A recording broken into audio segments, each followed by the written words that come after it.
our very first speaker, Miss Ashley Hargrave. Hello, and welcome. I am so excited to be here tonight. So let's get started. So tonight I'm going to be talking about, can you share your stars?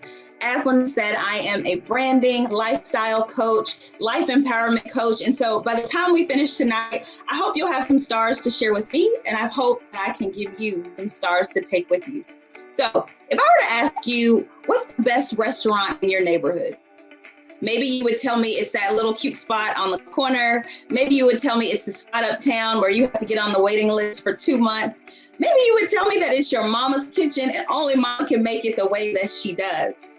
But if I were to ask you, tell me about the ratings. Tell me about what people say about that favorite place. Tell me what people remember when they leave your mother's kitchen. Tell me what people remember when they leave that dining room. Some of you may say it was the aroma as soon as you walked in. Some of you may say it was the waitress that knows all of your kids' names, the fact that you really can't stand celery. Maybe it's the fact that when you walk out of the restaurant, you see a beautiful skyline in your city. But there's one thing in common about all those places. They all leave you with a distinct memory, a distinct feeling, and there was an atmosphere that was created when you walked into that place. And so I want to tell you, whether you're an author, entrepreneur, a mother, a father, a teacher, or a student, you create that same brand and that same experience for everyone that comes in contact with you. So let's say you're traveling and you're looking for a place to stay. You may call a friend that lives in that city and you may say, what's the best place to stay if I want to be near the arena? Or what's the best place to stay so that I can go to this concert? But granted, there's always something that you're looking for. I call these the 3 Ps. So if we were party planning, we would say we had a product, we had to be proficient, and we want to make a profit. So as we think about that in terms of your personal brand, what's your product?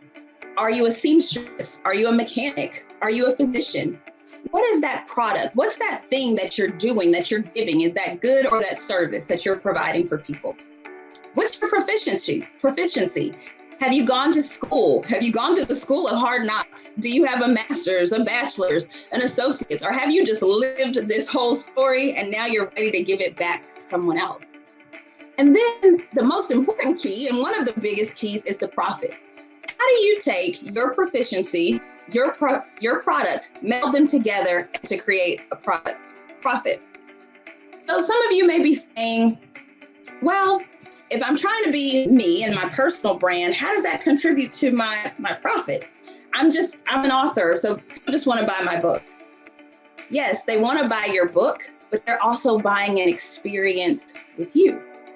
So when I open your book, when you give me my new dress that you have altered for me, when I'm allowing you to be my life coach, what is the experience that you provide for people? And maybe you've never even thought about it in that way. And so I would challenge you today, go out, ask somebody, ask them, how many stars would you give me? Now, granted, they may look at you a little funny when you first say it, but explain to them, I want to know what my product represents to you. I want to know what my brand says.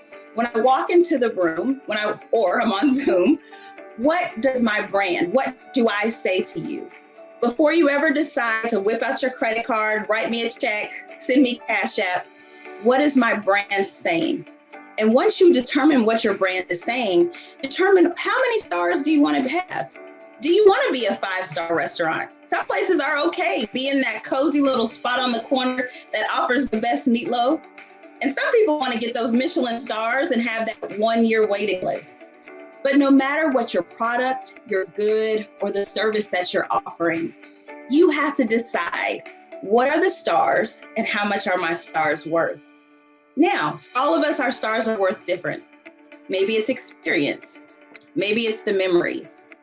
Maybe it's the price and the exclusivity.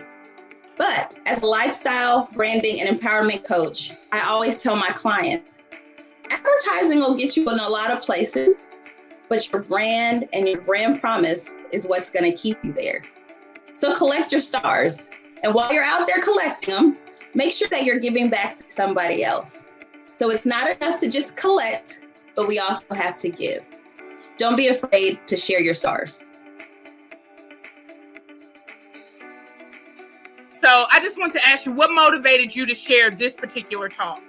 Yeah, I think for me, one thing is I've been talking to a lot of people, a lot of friends, family, and clients, and we're all talking about what used to be and waiting for this new normal. And so for me, I'm really in a place of where are we now? So let's say you were on the go back then, but can you still do that and pivot in a way that still allows your brand and who you are to show? And so I really did want to motivate and also inform people that now is still the time. This is even a better time now to really do what you do in a different way.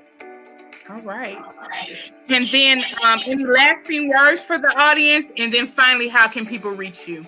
Yeah, so my lasting words would just be continue to shine. This time right now is not a time for us to go under and to curve. Yes, we're going to cry. We're going to be mad. You may fuss, you may cuss, but get back up and let your stars shine and figure out a way to pivot. I would love to work with you. You can find me at Ashley Speaks, ASHLEIGH Speaks, SPEAKS.co. I would love to drop a line, say hey, and I'm also on Instagram and Facebook under those as well. So thank you.